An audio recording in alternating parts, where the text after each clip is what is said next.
les autorités chinoises locales ont secrètement libéré les eaux de crue et utilisé la force de police contre quiconque a essayé de les arrêter.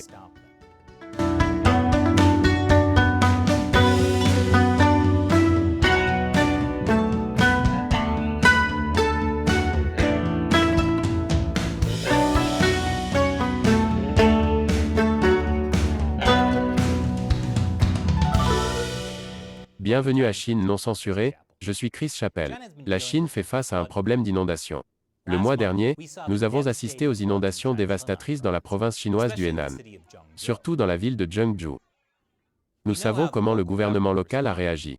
Ils ont critiqué les journalistes étrangers, qui ont écrit des articles sur les victimes des inondations, les accusant de critiquer la Chine. En effet, le gouvernement central s'y est mis aussi. Et nous avons parlé de la façon dont le régime chinois a sous-déclaré les victimes dans une vidéo récente. Et juste au moment où vous pensiez que c'était mauvais, attendez de voir comment les autorités chinoises traitent les gens quand ils pensent que personne ne regarde. Le 2 août, des responsables de la province du Hebei ont envoyé des policiers pour disperser une grande foule de civils en colère. Et c'était violent. La police est arrivée avec des tenues anti-émeutes, tandis que les manifestants ont répondu en lançant des pierres. Les responsables appellent cela « maintenir la stabilité ». Cela n'a pas l'air très stable, n'est-ce pas? Cela s'est produit dans une petite commune du comté de Longyao, dans la province du Hebei. Les responsables du gouvernement local avaient secrètement creusé la berge d'une rivière pour libérer les eaux de crue.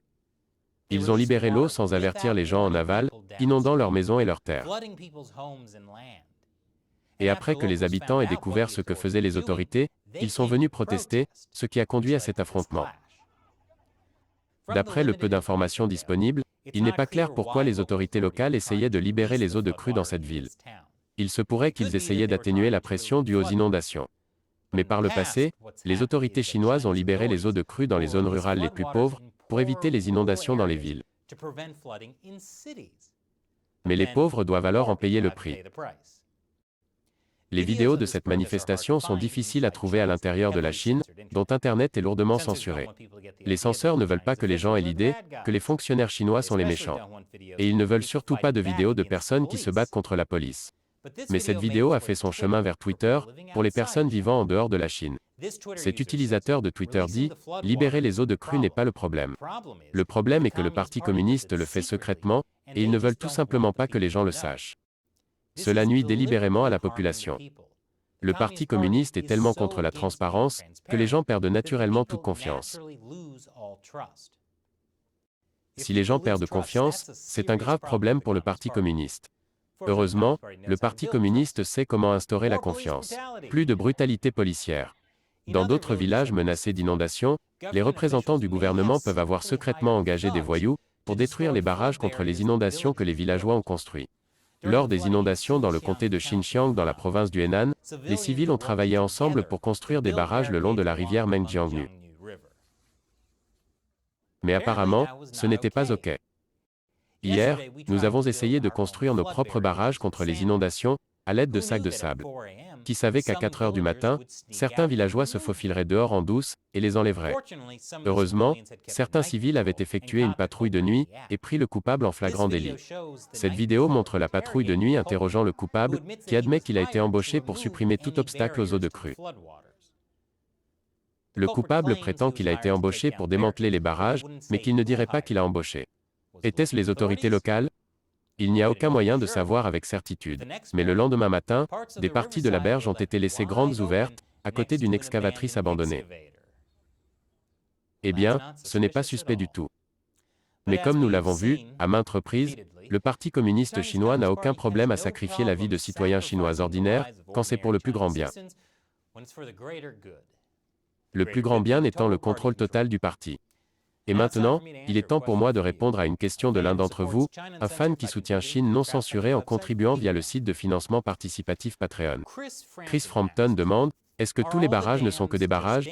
Ou s'agit-il également de centrales hydroélectriques, de sorte qu'ils perdent également l'infrastructure du réseau électrique? Bonne question, Chris. Il y a près de 100 000 barrages en Chine. Mais seuls quelques centaines d'entre eux produisent de l'énergie hydroélectrique. La plupart des barrages chinois sont petits.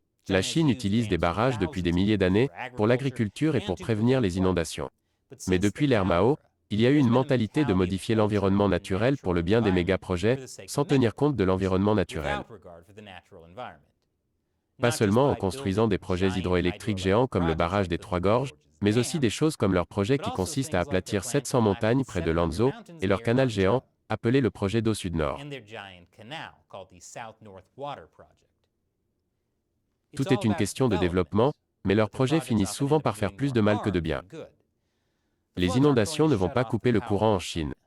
Et même si la production d'électricité baisse un peu, ne vous inquiétez pas. Ils peuvent toujours brûler plus de charbon.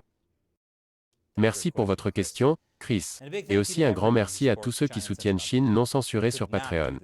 Nous ne pourrions pas faire cette émission sans votre soutien direct, car tant de nos épisodes sont censurés ou démonétisés. Si vous souhaitez nous soutenir, rendez-vous sur patreon.com/ChineUncensored.